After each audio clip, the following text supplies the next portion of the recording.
This conference will now be recorded. Hari ओम नमः सर्वेभ्यः। अष्टाध्यायी परिचयः इत्यस्य वर्गस्य अद्य द्वितीयः पाठः। अद्य अस्मिन् पाठे व्याकरणाध्ययनस्य मुख्यानि प्रयोजनानि संक्षेपेण अधीमहे। आदौ वन्दनम्। शुक्लाम्बरधरं विष्णुं शशिवर्णं चतुर्भुजं प्रसन्नवदनं ध्यायेत् सर्वविघ्नोपशान्तये। येनाक्षरसमाम्नायमधिगम्य महेश्वरात् कृत्स्नं व्याकरणं प्रोक्तं तस्मै पाणिनये नमः। वाक्यकारं वररुचिं भाष्यकारं पतञ्जलिं पाणिनिं सूत्रकारं च प्रणतोऽस्मि मुनित्रयम्। अस्माकं वर्गस्य प्रयोजनद्वयम् आदौ स्मारयामि। अष्टाध्याय्याः आहत्य 400 सूत्राणां व्याख्यासहितम् उदाहरणसहितं च अध्ययनं, तथा च अष्टाध्याय्याः प्रथमाध्यायस्य प्रथमपादस्य कण्ठस्थीकरणम्। पूर्वस्मिन् पाठे अस्माभिः व्याकरणशास्त्रस्य परिचयः प्राप्तः। तत्र आदौ व्याकरणम् इति शब्दस्य व्याख्या अस्माभिः अधीता। व्याक्रियन्ते इत्युक्ते निष्पाद्यन्ते, प्रकृतिप्रत्ययरूपेण पृथक् क्रियन्ते शब्दाः येन साधनेन तत्साधनं व्याकरणम् अस्ति इति अस्माभिः दृष्टम्। अस्मिन्नेव सन्दर्भे वर्गात् अनन्तरं केनचित् कश्चन प्रश्नः पृष्टः आसीत्। प्रश्नः एतादृशः: शब्दस्य प्रकृतिप्रत्ययरूपेण विभाजनम् इति व्याकरणस्य मुख्यः विषयः, उत एकस्मात् शब्दात् अन्यस्य शब्दस्य पृथक्करणम् इति व्याकरणस्य मुख्यः विषयः? So the question was, what is the main task of Vyakarana? Is it to break a word into Prakruti Pratyaya, or is it to separate one word from another? And the answer is that the main job of Vyakarana is to break a word into Prakruti Pratyaya. Now, for doing that, if additional tasks are needed, like separating words from one another, or breaking up sandhis, breaking up samasas, and so on, then all those tasks will also be done. So, for example, to break a word Rama, Lakshmana, Bharata, Shatrughnaha, first we need to understand what samasa is this. Then we need to get an idea of the Vigraha Vakya. Then move on to breaking down the words into individual padas. Then further break down each of them separately into Prakriti and Pratyaya. So this entire process comes under the domain of Vyakarana. However, the central theme is always Prakriti Pratyaya Vibhaga. In fact, in this context, there was another question that was asked to me after the class. And this question was that, is Vyakarana, as it is typically referred, a Shastra of Shabda Sadhutva, or is it the Shastra of breaking down the words? Because many people have learned that mainly Vyakarana is the Shastra of Shabda Sadhutva. And the answer is again the same. While both of these are definitely valid usages of Vyakarana, still Vyakarana by definition is about Prakriti Pratyaya Vibhaga. That's what the word indicates. Vyakriyate ityukte dvidha kriyate. The purpose of doing this Prakriti Pratyaya Vibhaga is to bring a certain structure to the language, thereby clearly identifying the valid words. So this way Shabda Sadhutva will automatically come. However, the main task over here is always Prakriti Pratyaya Vibhaga. So when we say that a certain word is Vyakarana Drishtya Sadhu Shabdaha, what we actually mean is that there is a proper set of rules in the text by which the word can be legitimately broken down into Prakriti and Pratyaya. And if that division cannot be done, then the word is Asadhu. So the main task is Prakriti Pratyaya Vibhaga. This is of course a general statement. There are exceptions to this, and we will talk about them as the course progresses. Anyway, अग्रे गच्छामः. पूर्वस्मिन् वर्गे अस्माभिः व्याकरणस्य कश्चन इतिहासः अपि दृष्टः. इन्द्रः वाणीं प्रकृतिप्रत्ययरूपेण विभाजयामास, अतः इन्द्रः आदिमः वैयाकरणः. तद्दृष्ट्वा व्याकरणस्य आवश्यकता का अस्ति तदपि अस्माभिः अधीतम्. प्रतिपदपाठः अशक्यः अस्ति।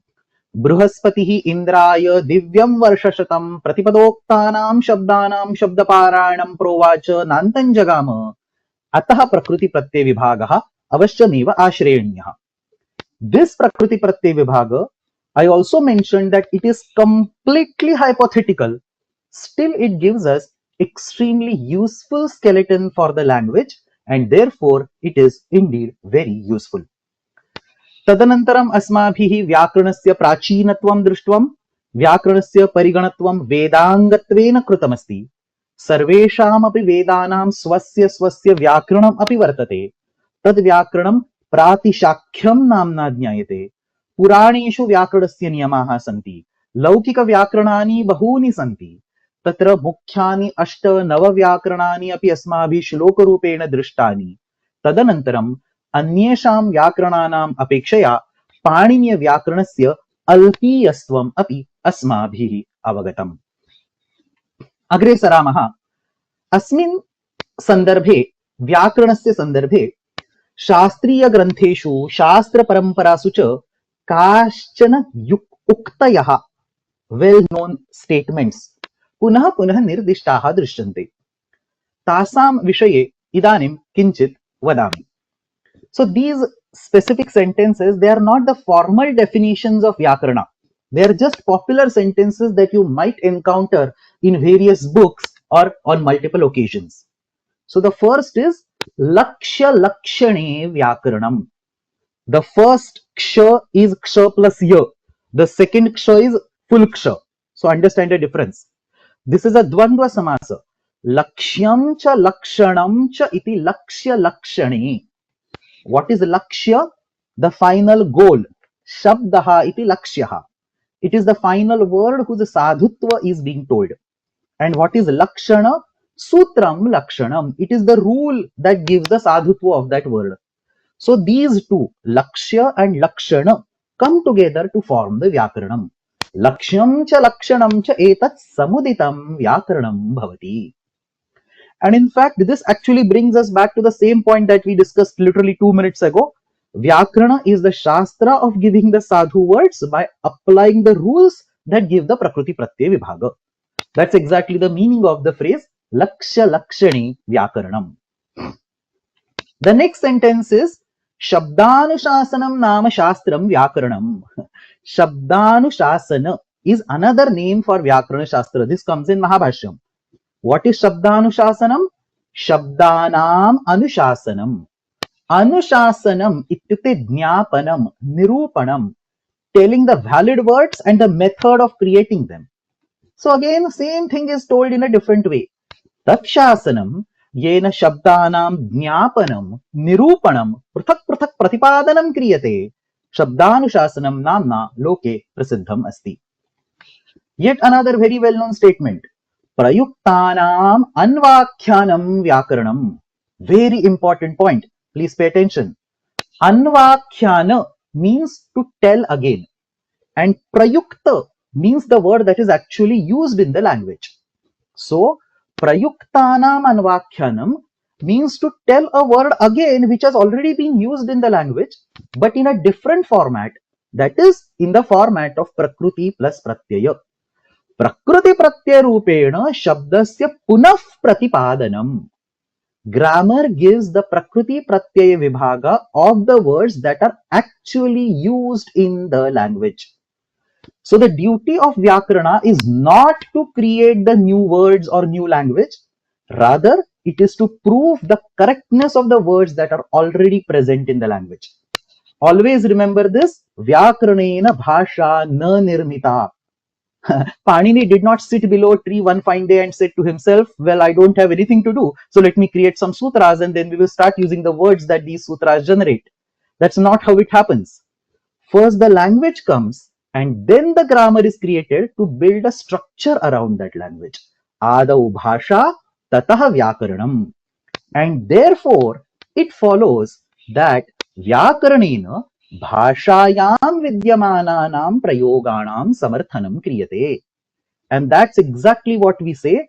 Prayoga sharanaha vayyakaranaha. Sharana means protector. रक्षकः. So वैयाकरणाः प्रयोगस्य रक्षकाः सन्ति. प्रयोगस्य रचयितारः न, केवलं रक्षकाः. The duty of a grammarian is to create rules that justify the existing words and not the reverse. I mean, create words that match the given rules. That's not how the grammar works. Going ahead, there is another interesting, somewhat hilarious quote. Vyakaranam marananta vyadhihi. When someone gets affected with this disease called Vyakarana, there is no medicine that can cure you. Only death will be able to cure you from this vyadhi. Mrityoho anantarameva vyakarana vyadhehe muktihi labhyate. And for some fortunate or unfortunate souls, which includes myself also, even the death doesn't cure the soul from this vyadhi. The vyadhi will accompany that soul from one life to another. And to be very honest, my goal in this course is to infect you all with this vyadhi so that you also will carry along this vyadhi with you in your further births. Anyway, agre gachhamaha. Just a quick reminder, you can always use the raise hand button if there are any questions. Whenever there are no raised hands, I assume that there are no questions and I will continue with the further slides. So, agre gachhamaha. Now, we are currently doing only an introduction to the Vyakarana Shastra. So let me also explain one very important aspect associated with this Vyakarana Shastra. So far, all that we have been discussing is that Vyakarana is about taking a word and breaking it down into Prakriti and Pratyaya. Now, the point to note about this definition is that this activity of breaking down a word needs to be done separately for each word in the language. For example, if you take, say, Pathati and break it down into Prakriti and Pratyaya, then that combination is only valid for Pathati. For a different word, say Gachati, you might use the same technique, but the same Prakriti Pratyaya Vibhaga is not going to work. We will have to do yet another Prakriti Pratyaya Vibhaga and so on. So in other words, Vyakarana is all about individual words. Vyakarane pratyekam shabdam adhikrutya pruthak vicharaha kriyate. Given a word, you will ask specific questions for that word, like shabdasya prakriti pratyaya vibhagaha kaha, kasmin arthe pratyayah sthapitah asti, prakriti pratyayojana samaye kim kim parivartanam bhavati, समासः कुत्र जायते, कथं सिद्ध्यति, तस्य विग्रहः कीदृशः, सन्धिः कुत्र भवति, शब्देन निर्दिष्टं कारकं किं, कीदृशः प्रत्ययः तत्र प्रयोक्तुं शक्यः, and so on. All these questions are separately to be answered for each word. The answers given for one word may not make sense for another word. That's what we mean when we say pratyekam shabdam adhikrutya pruthak vicharaha. However, along with this, there is yet another and in fact much deeper aspect that Vyakarana also deals with, and it is Shabdaha iti Vishayam Adhikrutya Vicharaha. General discussion about the philosophy of the word without thinking about individual words. So in this approach, we asked extremely fundamental questions. What is a word? Kim nama shabdaha? Is it simply a collection of sound, or is it something beyond that? Are the words produced when we talk them, or are the words ever existing and they just get expressed when we talk them? Kim shabdaha vyakti bhavati uta shabdaha nirmiyate? More interestingly, how does a word convey the meaning? Shabdasya uchcharanena arthabodhaha katham bhavati. What type of relationship exists between a word and its meaning? Shabdaha tatha arthaha etayoho madhye कीदृशः संबंधः वर्तते? लकारस्य अर्थः कः? कारकस्य अर्थः कः? प्रत्ययानाम् अर्थः कः? When it comes to samasa, how does a samasa combine the meaning of the individual constituents to generate a new meaning?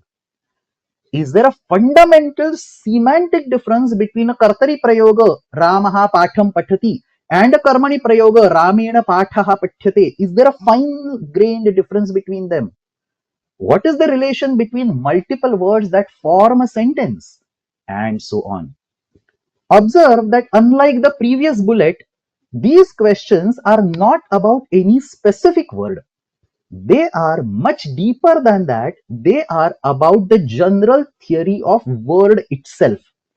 And it is this reason that the branch or of the Shastra that deals with such questions is called Shabda Bodha Vicharaha or Shabda Bodha Shastram, the Bodha knowledge of the word in general. And this topic of Shabda Bodha is discussed not only in Vyakarana but in three separate Shastras at three different levels of abstraction.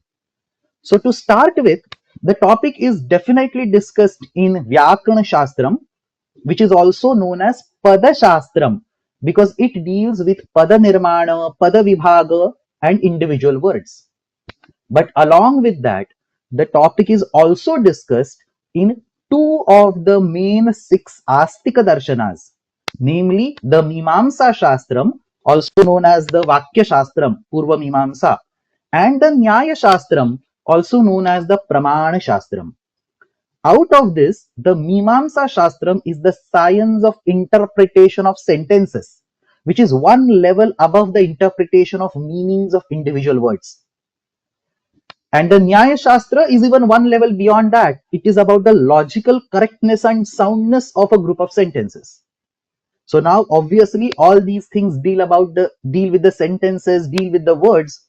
So obviously all of them have the concept of Shabda Bodha embedded in them in their own way. And since these are different Shastras, there are significantly different thoughts and opinions expressed in each of them, resulting into various arguments and counter arguments amongst these Shastras. Of course, all this is significantly an advanced topic, and in this particular course of Ashtadhyayi Parichaya, we are not going to discuss anything about Shabda Bodha. So we will not continue this particular discussion, but still I wanted to mention this because the essence to understand over here is that Vyakarana is about two distinct things. One is it deals with distinct individual words. We can call it as a semantic scope. And second, it deals with Shabda and Artha or expression of an Artha, philosophy of a word, and so on, which we can refer as semantic scope. And now that this topic of syntax versus semantics, the Shabda versus the Artha has come up, there is one more thing that I do want to discuss at this moment. While this Shabda and Artha, these are two distinct concepts, it is still possible to think of these in the context of each other. Understand this. What I'm trying to say is that it is possible to think how the artha of the word relates to its Prakruti Pratyaya Vibhaga.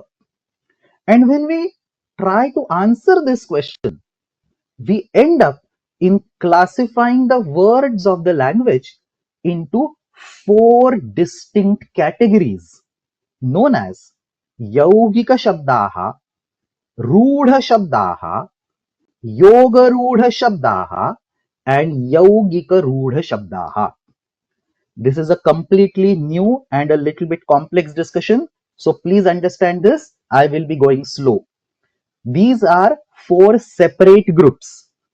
All the words in the language are being classified into these groups, and each word will go in exactly one group. And this grouping is based on what? It is based on relationship between the artha and the Prakruti Pratyaya Vibhaga. What is the relation of artha with Prakruti Pratyaya Vibhaga? We are answering this question. In this way, this classification acts as a bridge between the two different domains that I showed on the previous slide.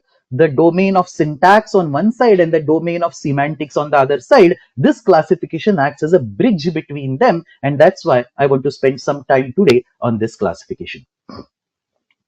So understand this one by one. There is going to be a lot of material on the slide. Do not read it. Please pay complete attention to what I am saying. Do not take down any notes. Watch the video later on and you can take down the notes.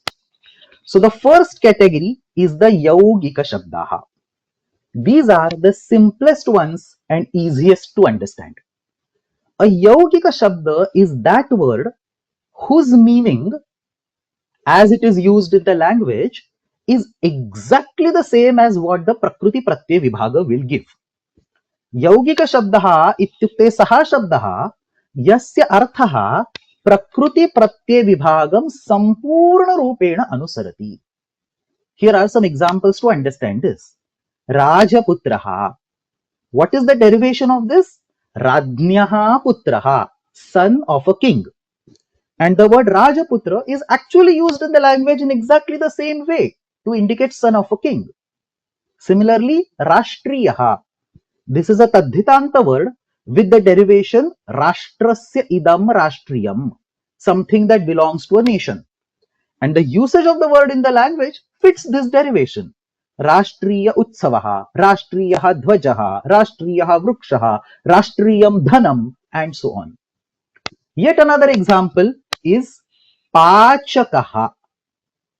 This is a Kridanta word, and again it is used in the same meaning which is given by the derivation. In general, most of the Samasta Padas, Tadhitantas, and Krudantas belong to this category of Yaugika words. And the formal definition of this category as given in the Shastras is Avayava Shaktya Eva Artha Bodhakatvam. This might sound complex, but it is very easy. Avayava means components. Shakti means meaning. So Avayava Shakti means the meaning of the components, which means the Prakriti Pratyaya Vibhaga and the meaning given by them. Avayava Shaktya eva Arthabodha bhavati. Shabdasya arthaha kaha iti chet avayavanam arthaha kaha iti pashyantu. Saha eva shabdasya arthaha iti ashayaha. So Avayava Shaktya eva Arthabodhakatvam is Yaugikatvam. So that's how the Yaugika Shabda is defined. That was the simplest one. The second one in the sequence is the Rudha Shabdaha. Now this is exactly opposite of Yaugika Shabdaha. Rudha Shabda is a word for which either a sensible Prakriti Pratyaya Vibhaga does not exist at all. There are some words, I'm going to talk about them. Or even if the Prakriti Pratyaya Vibhaga exists, the meaning expressed by that Prakriti Pratyaya Vibhaga has absolutely nothing to do with the way the word is used in the language. So Rudhaha ityukte saha shabdaha yasya arthasya Prakriti Pratyaya Vibhagena saha kopi sambandha nasti. An example is manihi, a bead. Now this word does not really have any derivation in Sanskrit. There are some ways to derive it by hook or crook. So for example, people try to derive it by starting with a verb called mana, which means to make noise, and so on. But to be honest, this derivation has no meaning, and even if you add some hypothetical meaning to it, it has no relation with the meaning called bead. Another example is nupuraha. This is the ornament of the feet. Again, it has no sensible derivation in Sanskrit that matches this particular meaning. Yet another example is Rathantara. Rathantara, for Rathantara, there is in fact a sutra in Ashtadhyayi that tells you how to derive the word Rathantara. So there is a legitimate derivation of this word. It starts with the Ratha and through Tarati, and it combines together and says Rathena Tarati iti Rathantara. However, this derivation has absolutely nothing to do with the meaning of the word Rathantara. What is Rathantara? The word Rathantara represents a type of verse, a group of verses, a special group of verse in Samaveda is called Rathantara. So it has nothing to do with Ratha or Tarati or whatever. Even the commentaries on that sutra explain this point. So observe, in all these cases, the Prakruti Pratyaya Vibhaga either doesn't exist, or even if it exists, it has no meaning or no relation with the actual meaning. Many of the weird looking words in Sanskrit belong to this category. Ditha, Kapitha, Ha Ha, it's a name of a Gandharva. Hu, name of another Gandharva. So all these are actual valid names in Sanskrit. There is no Prakruti Pratyaya Vibhaga, or let's put it this way, there is no sensible Prakruti Pratyaya Vibhaga. So all such words where the derivational meaning either does not exist or it has no significance with the actually used meaning are categorized as Rudha Shabdaha.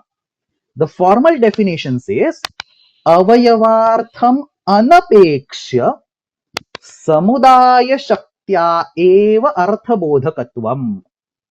Not at all difficult. Understand this. Avayava, as I have already told, components. Tasya arthaha, the meaning of the components, anapeksha, without considering that. So, without considering any kind of meaning of the components, samudaya shaktya arthabodha bhavati. Samudaya shakti means simply that the letters have come together as a group and the group somehow gets the meaning. So the meaning of the word money automatically comes into existence when the ma plus a plus na plus e, that samudaya comes together, that four letters come together and form a samudaya. So when we have only samudaya shakti like this, without any kind of avayavartha, without any kind of prakruti pratyaya vibhaga, we call the word as rudha shabda. So these are two extremes. On one side, there is a Yogika Shabda, perfectly fits the rules. On other side, there is a Rudha Shabda, has nothing to do with the rules. Like, two students in the class. One regularly does homework, other never does any homework. The next category, Yoga Rudha, is now obviously the middle ground. Listen this carefully. Don't read the slide, I will explain this. A Yoga Rudha Shabda is a word for which there will be a Prakruti Pratyaya Vibhaga and there will be a meaning given by that Prakruti Pratyaya Vibhaga, but the meaning given by this Prakruti Pratyaya Vibhaga is extremely generic and the word is used in a very small specialized context inside that generic meaning. Let us see two examples to understand this. Consider this word Pankaja. Pankaja, the derivation of this word is Panke Ajayata, the one that was born in the mud. Panka is mud. So Panke Ajayata. Now technically, lot of things can be born in mud. However, this word Pankaja is reserved for only one particular thing that is born in mud, which is nothing but a very specific type of blue lotus. So what is happening over here is that the derivational meaning is quite generic and the actual meaning, while it matches the derivational meaning, because blue lotus is born in mud, but still it is a very specific small part of that wide derivational meaning. Here is another example. Krishna Sarpaha. What is the derivational meaning? Krishnaha Sarpaha, a black snake. However, the word Krishna Sarpaha is not used for any black snake. Rather, it is a specific technical term used only to indicate a very specific species of black cobra. So again, the derivational meaning is simply setting an outer boundary and the actual meaning is a small entry inside that boundary. And this is exactly what the Yoga Rudha word is. See the slide now. Saha Shabdaha Yasya Arthaha Yadyapi Prakruti Pratyaya Vibhagam Anusarati Tathapi Shabdasya Prayogaha Kevalam Vishishta Padarthanam Nirdeshartham Eva Kriyate. So on one side, this is similar to the Yaugika words because the meaning is not random like Rudha. It is bounded by that derivation. A blue lotus is born in the mud, so technically it is Pankaja. A black cobra is a Krishna Sarpa. So the meaning is not random, but inside that boundary which is set by the Prakriti Pratyaya Vibhaga, the exact meaning in which the word is used is somewhat random or is basically behaving like the Rudha word. So that's exactly what the definition says. Avayavartha samvalita. Samvalita means covered or wrapped around or delimited. So avayavartha samvalita samudaya shaktya. So there is avayavartha which defines the outer boundary, and inside the region it is purely samudaya shakti. Letters are combining together to form some meaning. So to understand this particular definition properly, we look at the previous two definitions. Yaugika was purely Avayava Shakti, Rudha was purely Samudaya Shakti, and now here we have both. The Avayava Shakti creates the outer boundary, so the word Samvalita, and then inside that a very specific artha is chosen using the Samudaya Shakti. That's exactly what the formal definition says.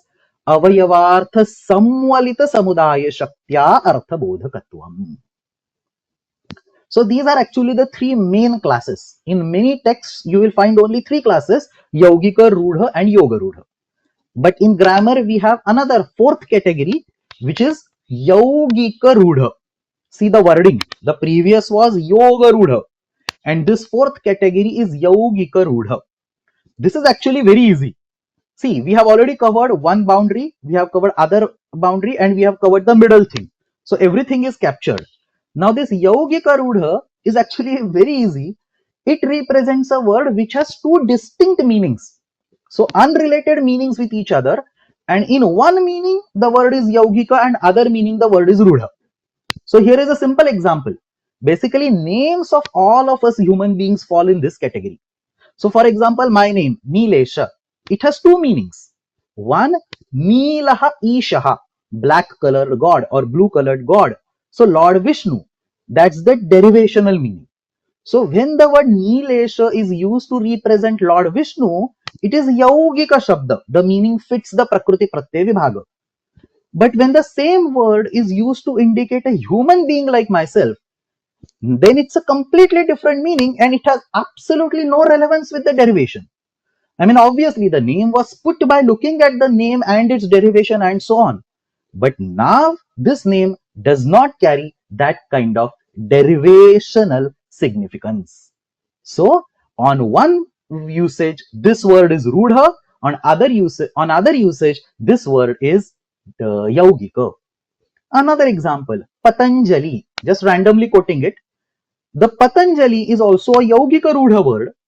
The derivational meaning is Patat Anjali, the one that fell down in the palms. Anjali, Patat Anjali. So basically, as the story goes, for Patanjali Maharshi, he actually fell down from the sky in form of a snake in his mother's palms. So for Patanjali Maharshi, this meaning, the derivational meaning, perfectly fits, and therefore it is a Yaugika word when it comes to the name of Maharshi. But if you take any other person named Patanjali, or to that matter, there is this very well-known brand called Patanjali. So for all this kind of derivation absolutely makes no sense. The name may be given based on the name of Maharshi, but now it doesn't make sense in that context. And therefore, in such cases, the given name for example, that particular brand can only be understood by Samudaya Shakti, whereas the name given to the Maharshi can be understood by Avayava Shakti. This combination, wherever it appears, we call it as a Yaugika Rudha word. So understand, Yaugika Rudha word is a word which has distinct meanings, not like Yoga Rudha. There is no overlap. One meaning, it is Yaugika, other meaning, it is Rudha.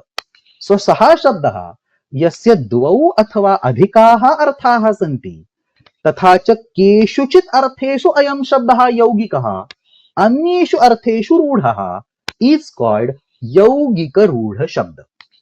The formal definition is also very simple.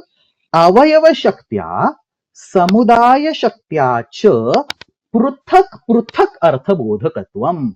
Separate meanings are discussed in one and other angle.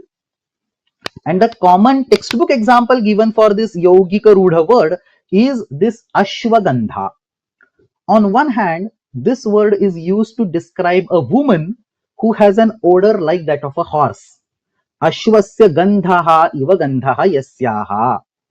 So when used in this way, it is purely Yaugika, derivational meaning is there.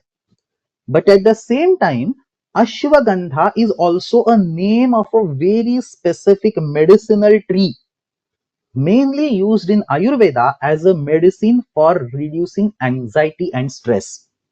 So in this context, that particular name of that tree has nothing to do with smell of a horse. So this is the Rudha Artha. This way, the same word Ashwagandha is used in two different meanings, one of which is Yaugika, other which is Rudha. So this word is classified as Yaugika Rudha. So this way, we have four distinct categories of words based on the relation between Prakruti Pratyay Vibhaga, that is the syntax, and the semantics, the artha. Now I'm aware that this is pretty new, probably complex to many of you. So take your time to understand this. Watch the recording once again later on when it will be made available. And obviously, if you have any questions, you can either ask me now, you can ask in the next class, or you can ask in our group. But it is important to get these basics right, because this is, as I mentioned, a bridge between one world and another world. That's all about the Shabda Bodha related stuff that we are going to deal in this course. We will not be dealing anything about the Shabda, Artha, Spota and other stuff in this particular course. The force over here, the focus in this particular course is purely on the Prakruti Pratyay Vibhaga. That is the first aspect in which Vyakarana is used. So, Agre Gachamaha. Now on the next few slides, we are going to briefly see some of the reasons of studying Vyakarana. I actually don't need to convince you of any reasons, you all are already here, but still for the sake of completion, let's talk about some of the reasons of Vyakaranam Kimartham Adhyetavyam. But before that, I want to show you how the word appears when people don't pay attention to Vyakarana. Vyakaranam Vina Bhasha Prayogaha. And let us begin this conversation with a humorous dialogue that illustrates the importance of Vyakarana. We did a lot of technical discussion just now, so a little bit of humor is certainly appreciated here. So what I'm going to present right now is a dialogue between a Tarkika and a Shabdika. A Tarkika is a student of Tarka Shastra. Just now we saw Tarka Shastra is a Shastra where the focus is on the logical correctness of the sentences and ability of a sentence to express a meaning as a whole. On a lighter note, what this also means is that the Tarkikas are somewhat lenient about correctness of individual words. For example, if someone says Vishnaya Namaha instead of Vishnave Namaha, a Tarkika wouldn't really object. He would say, well, the meaning is clear, the statement does not have a logical fallacy, so it is fine. Who cares about the Vibhaktis? On the other hand, Shabdika, a Vaiyakarana, is very peculiar about pronunciation, grammar, linguistic rules such as Rasva, Dirgha, Vibhakti, Vachana, Purusha, Karaka, Shabda Sadhutva, and so on. And this is the context of this dialogue. The Tarkika, and this is, just give me 1 minute. And this is basically the context of this dialogue. The Tarkika starts with a sentence that is absolutely hilarious because it has innumerable grammatical errors, multiple grammatical errors. But still the statement conveys the meaning in some or the other way. And upon listening to that statement, the Shabdika tries to point out the mistake in the Tarkika's statements, which the Tarkika replies in his own way, which makes the Shabdika completely speechless. So here goes the dialogue. The Tarkika says, Asmakunam Tarkikesham Arthari Shaktihi Natu Shabdari. See this statement. Hopefully everybody understood the meaning. He is trying to say, for us, the Tarkikas, the power lies in the meaning, not in the words. And he expresses his opinion in a very humorous way by using words that are not even Sanskrit. Some random vibhaktis are added to random words and so on. And this sentence is being told to a Shabdika, and the Shabdika doesn't really appreciate that. So he tries to ask cross question, asking the validity of the words.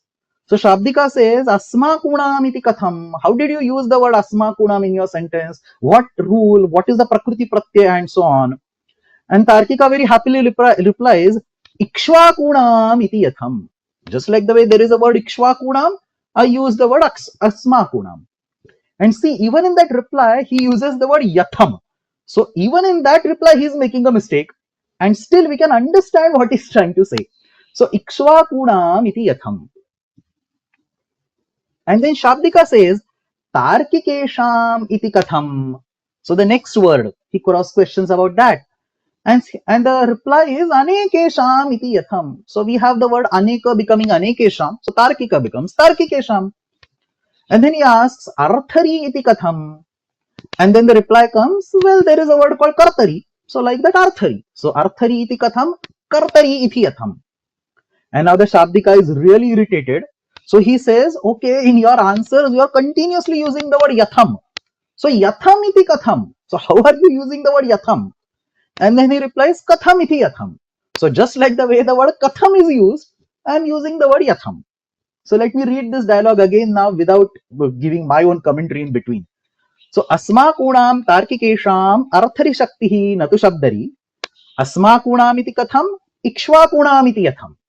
Tarkikesham iti katham anekesham iti yatham. Arthari iti katham kartari iti yatham. Yatham iti katham katham iti yatham. And then the Shabdika is completely stumped and he finally says, you all are idiots. Tarkikaha pashavaha. You all are like animals who have no idea of how to use the language. And the Tarkika replies, Vayyakaranaha koshavaha. What is koshavaha? It is the bahuvachan of the word koshu. Koshu is not a Sanskrit word. There is a Tamil word called kosu, which means mosquito. So now Tarkika has gone one step ahead and he uses words from other language and uses vibhakti pratyayas of Sanskrit on them. And instead of kosu, he will say koshu and will say koshavaha. So basically he is saying that if we, the Tarkikas, are animals, then you all are like those blood-sucking mosquitoes who are trying to suck blood from us by forcing us to use each word in the correct way. So that's the dialogue, and this is a very famous dialogue in the Vyakarana community. So I just thought I'll share it with you all over here. So obviously, this all is meant to be taken in a light-hearted spirit. And we just had a discussion about Shabda Bodha a few slides ago. And I mentioned while that discussion was going on that there are actually many levels of conflicts between Tarkikas and Shabdikas. And this is actually quoted as one of the silliest levels of debate between them. But the reason I shared this example with you is that most beginner students of Sanskrit today are just like these Tarkikas, and they will happily and confidently speak a language without any consideration or any support from grammar. Vyakaranam vina bhasha prayogaha asmabhihi api kriyante. And if you don't believe me, let me share some real life examples of these Vyakaranam vina bhasha prayogaha. This is also a chance for you to speak. Only I have been talking again and again. This has to be a two-way dialogue. So now I'm going to represent some statements over here. And mind well, none of these are hypothetical statements. These are actually statements made by beginner level Sanskrit students. Occasionally, even some teachers like me end up in making these sentences. So that's why I clearly said, Asmabhihi api kriyante. In fact, all of these have been taken verbatim from various conversations that people have had with me. So I'm going to read out each sentence over here. There are 10 such examples. I'm going to read out each sentence, and your job is to think and tell me what mistake is there in that sentence. Those who want to answer, please use the raise hand button, and then I'll choose somebody and then you can answer. It's going to be very easy. Hopefully it will be some fun. Gruhakaryaani krute samayah nasti. somebody sent this message to me 3 days ago that you are giving too much gruha karyani krute samayah nasti. What is the error over here? TV Sudavalli.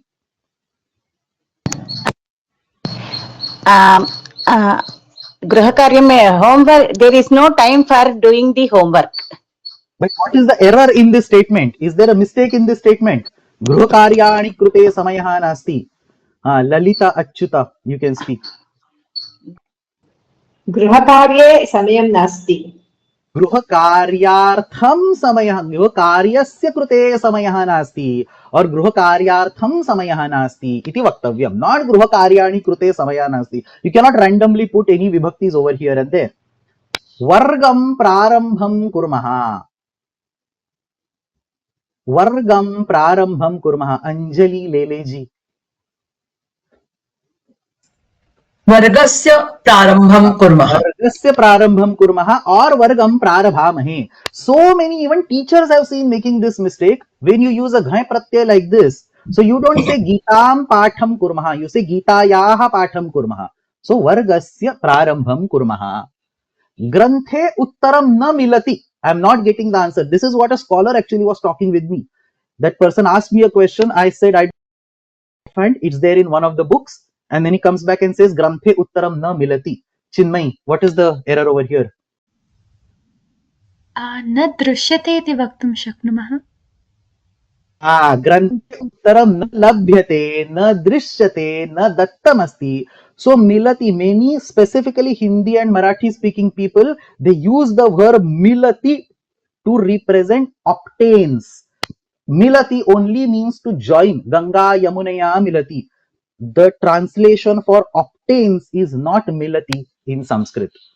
Pratyekasya chhatrasya nama kim. I myself have done this error when I was a beginner level teacher. Pratyekasya chhatrasya nama kim.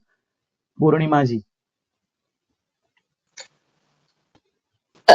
प्रत्येकस्य छात्रस्य सम्यक् एव दृश्यते महोदय. Subhashini ji. प्रत्येकं छात्रस्य नाम. Correct. Pratyekam. It is avyayi bhava samasa. You cannot use shashti like this on avyayi bhava samasa. So pratyekam. Ekam iti pratyekam is an avyayi bhava samasa on avyayi bhava samasa. Like upakrishnam, yatha shakti, pratyeka. You cannot use shashti like this. Upakrishnam or pratyekam chhatrasya. So see, the fact that you think it is clear, it is correct, tells us that there is a lot of grammar to learn ahead. I'm not quoting any particular person. I'm saying I also made these mistakes in the past. So all of us are in the same boat and we are trying to cross this river of Vyakarana Shastra. Katham asti sarve? Vidyaji, katham asti sarve? कथं सन्ति सर्वे. Katham santi sarve. Raghu amshasya rajanam namani. Some new hand. I've seen this. I'm seeing the same set of hands now. New hand. Mugdha. रघुवंशस्य राज्ञां नामानि. Raghuvanshasya radnyam namani. So this is like asmakunam and so on. Balanam, so rajanam. So no difference. Mama gruhapathaha swikarotu. Some new hands. I am not going to ask the same set of people. Priya Shankarji.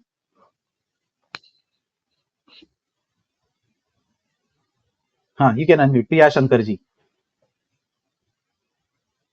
No? Okay. Patita Pavan Das. Can you unmute? मम गृहपाठं स्वीकरोतु. Mama gruha patham swikarotu. Many times when we translate from Hindi or English, that dvitiya vibhakti is not obvious and we make a mistake like this. Pratyayaha vidhanam katham bhavati mahoday. Somebody asked me like literally yesterday. Pratyayaha vidhanam katham bhavati. Sunanda. Vadatu. Okay, Reshma Kareji. यस्य विधानं. ठीक, correct. Yasya vidhanam katham bhavati. Very interesting. Etat anuchitam bhavitavyam khalu. I discussed this on the Bhasha Paka group probably last month. एतत् अनुचितं भवितव्यं खलु Madhavi we Madhavi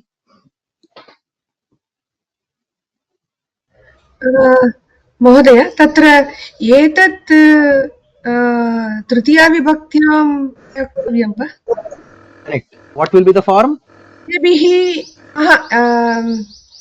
एतेन अनुचितं भवितव्यं खलु न and then why anuchitam is kept like that etena tena bhavitavyam khalu see bhu dhatu is akarmaka when you are using bhavitavyam like this there is no karma so nothing will go in prathama the etad anuchitam bhavet khalu that's the kartari prayoga in the karmani prayoga etena anuchitena bhavitavyam khalu because there is no karma nothing will end up in prathama over here understand we have to learn एतस्य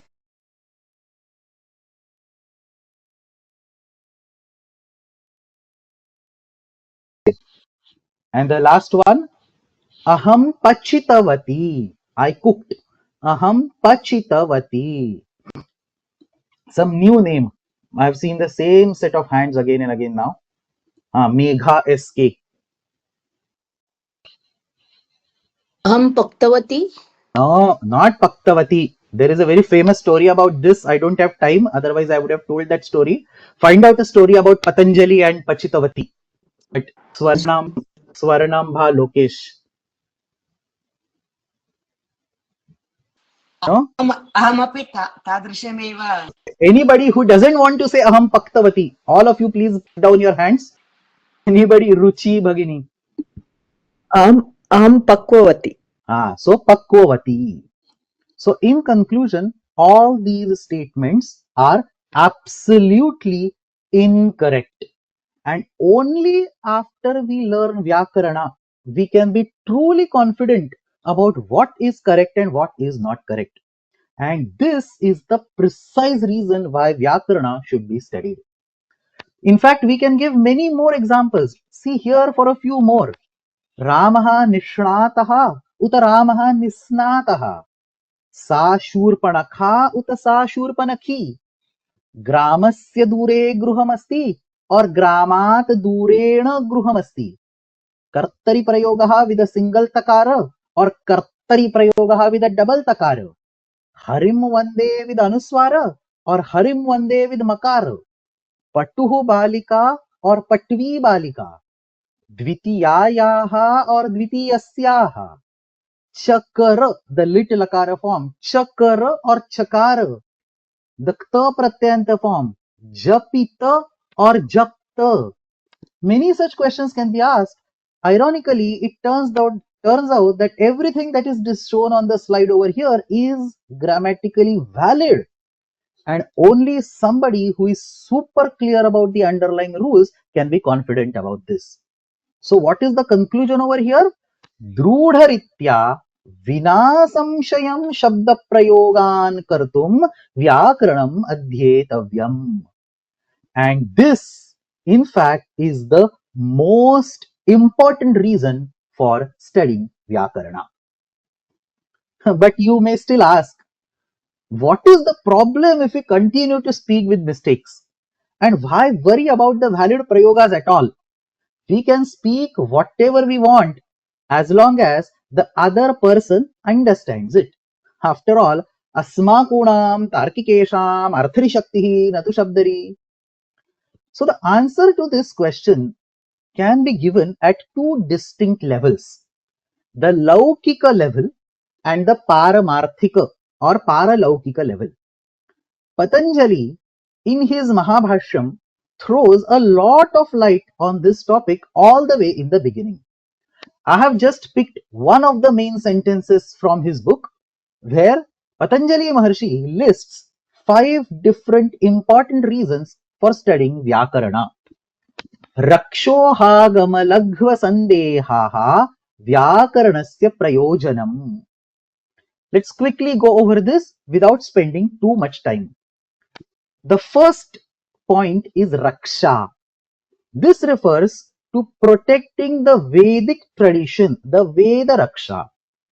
In order to propagate the Vedas properly, a person needs to understand the grammatical operations like lopa, agama, etc. And only then the person can chant those Vedas without any mistake. Half-baked knowledge will result in multiple mistakes. So here is a very simple example. All of us know this very common mantra, Om Bhadram Karnebhihi Shrunuyama Devaha.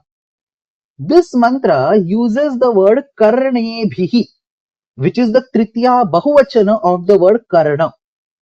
Now someone who just knows the basic language could think that this is a mistake because the Tritiya Bahuvachan of the word Karna is Karnaihi. And then that person may be tempted to change the words in the original verse, either by mistake or knowingly. It is only when you study and understand grammatical rules that you will learn that Karanebhihi is also a valid word in the Vedas, and in fact there is a sutra composed by Panini that produces this word. Now this is obviously a very trivial example, but such mistakes can happen inevitably for many words. Purushaha versus Purushaha, Narakaha versus Narakaha. The Dirghas are valid in both the cases when it comes to Vedas. All these transformations can only be understood properly when grammar is systematically studied. And that's all about Raksha. The next bullet is Uhaha, which means Swamatya Rupa Nirmanam. In simple language, it means changing the vibhaktis and the vachans as needed.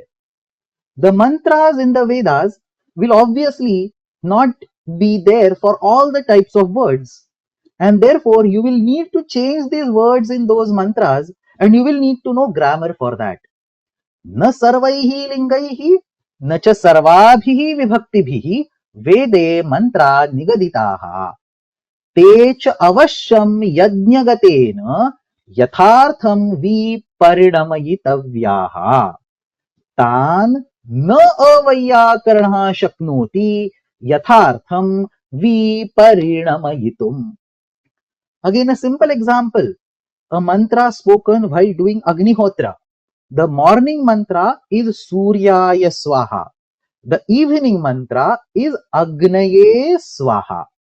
This vibhakti transformation needs the knowledge of grammar. The next point discussed in the original statement is agama. Agama means in order to properly understand the Veda, we need the knowledge of its Vedanga called Vyakarana. Understand the difference between Raksha and Agama. Raksha is about protecting the words and ensuring that they are not changed in the process of chanting. Agama, on the other hand, is actually about understanding the meanings of those Vedic sentences. So, Veda Jnanam and Pradhanam cha Shatsange and Pradhanam cha Shatsu Angeshu Vyakaranam. We have seen this in the previous class. So, Pradhane Krute Yatnaha Phalavan Bhavati. The efforts put for the main Vedanga will be used in the study of actual Vedas. The next point is Laghuhu, which we have already seen in the previous class. Nacha antarena vyakaranam laghuna upayena shabdaha shakyaha vidnyatum. There is no shorter approach towards learning the words other than studying Vyakarana. Brihaspati and Indra could not do it in 3 lakh years. Tatra asmadiyanam ka katha, or in a lighter tone, Tatra asmakunam ka katha. Asandehaha, that's the last bullet. This is exactly same as what we discussed in the previous slide with this interactive examples. Shabda sadhutva vishayaka sandehanashartham. Unless you have a clear understanding of the grammatical rules, you will always have some kind of confusion. Pratyekasya or pratyekam, paktavati or pakvavati. There will always be some kind of confusion regarding the correctness of the words. So the bottom line of all this is that unless you understand a word correctly, you cannot get any kind of laukika result. All these are laukika results. You cannot get any kind of laukika result from that. And then there is other side to it. Once you understand the word correctly, it will give not just the laukika results, but also the paralaukika fruits beyond this loka. Why? Because using the correct words generates punyam, which then can be used in the other lokas.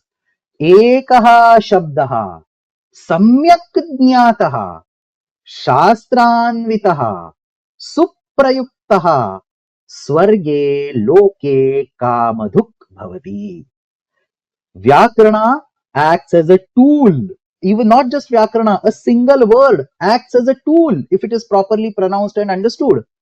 A tool to complete our desires, to fulfill our desires in this loka and in the other lokas. See the power of the word that has been demonstrated, explained, mentioned again and again in our scriptures.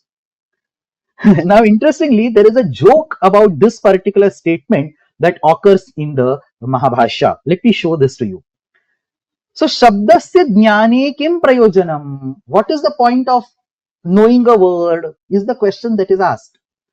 And the teacher explains, Kim Prayojanamiti Cheta, Ekaha Shabdaha, Samyak Jnataha, Shastranvitaha, Suprayuktaha, Swarge Loke Kamadhuk Bhavati. What is the intention of the teacher? That even one word, if you speak properly, it will give you the fruits in the Swarga and in the this loka as well. But the student fixates on this particular Ekaha Shabdaha part. And the student cross questions in a very hilarious manner. The student says, यदि एकः शब्दः शास्त्रान्वितः सुप्रयुक्तः स्वर्गे लोके कामधुक् भवति किमर्थं द्वितीया तृतीया च प्रयुज्यते? If one word gives you everything that you want, why speak second and third word? Only speak one word and you are done. किमर्थं द्वितीयः तृतीयः च प्रयुज्यते? And then Bhashyakara gives a very beautiful answer over there. He says, Navai kamanam truptihi asti. There is no end to the desires. So a desire comes up and the word that you have spoken is going to give you the fruits of that. Now for a different desire, you will need a different word. So navai kamanam truptihi asti. Ataha sarvepi shabdaha samyak rupena adhyetavyaha patitavyaha. So this is a very beautiful gem, and there are many such gems in Mahabhashyam which we will see as our course proceeds. Anyway, coming back to the slide deck, I know we are out of time. Just one last slide and we should be done. So basically, all these that we discussed right now are the Laukika Prayojanani, that is the practical applications of Vyakarana. However, beyond these practical applications, there is even a deeper, more fundamental reason to study Vyakarana. And I briefly mentioned this in the previous class as well, that Vyakarana is a darshana. It is a means of realizing the ultimate truth. It is a path towards moksha, liberation. But how is that possible? What is the relation of Vyakarana with moksha? Somebody asked this question in the last class, so let's learn more. It was Bhartruhari who formalized this profound idea of Vyakarana being a darshana in his remarkable text called Vakyapadiyam. I'm just going to share a few verses from Vakyapadiyam with a brief explanation. So Bhartruhari begins Vakyapadiyam by his first verse, where he establishes that the Shabda, which is the fundamental topic of Vyakarana, and the Brahman, which is the fundamental reality of this universe, they are just one and the same. Anadinidhanam Brahma Shabda Tattvam Yadaksharam Vivartate Arthabhavena Prakriya Jagato Yataha. The Shabda Brahman, as it is commonly referred, it manifests itself through the meanings, through the arthas, and it is those arthas which then take the shape of the world that we experience. Now I have just skimmed the surface. There is a lot more to talk here, but not now. This is not a course on Vakyapadiyam. So instead of going in deep down in one particular verse, I'm just going to list a few more verses and quickly explain the meaning of them on a high level. So, artha pravrutti tattvanam shabda eva nibandhanam tatvavabodhaha shabdanam nasti vyakaranadrute. This verse reiterates the fact that Brahman is none other than the Shabda, and this Shabda Brahma, which is also the cause of all the expressions, as we saw earlier, artha pravrutti tattvanam nibandhanam, it cannot be understood without learning Vyakarana. So see how clearly and explicitly it's written. Shabdanam tattvavabodhaha Vyakaranadhrute ityukte Vyakaranam vina nasti. Without learning Vyakarana, you cannot understand this Shabda Brahma. The next verse elaborates this importance of Vyakarana even further. Tattdvaram apavargasya vangmalanam chikitsitam pavitram sarvavidyanam adhividyam prakashate. This verse enumerates three prayojanas of Vyakarana. Tat dwaram apavargasya. Apavarga, also called as aparavidya, is the one that does not directly give you the moksha, but it takes you on that path. So Vedanta on one side is a direct tool for moksha.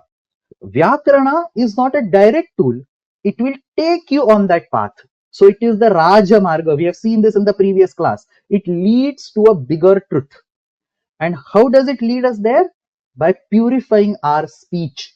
Vangmalanam chikitsitam. It will save you from your linguistic doshas by protecting you from the papa that you might get because of the use of apashabdas.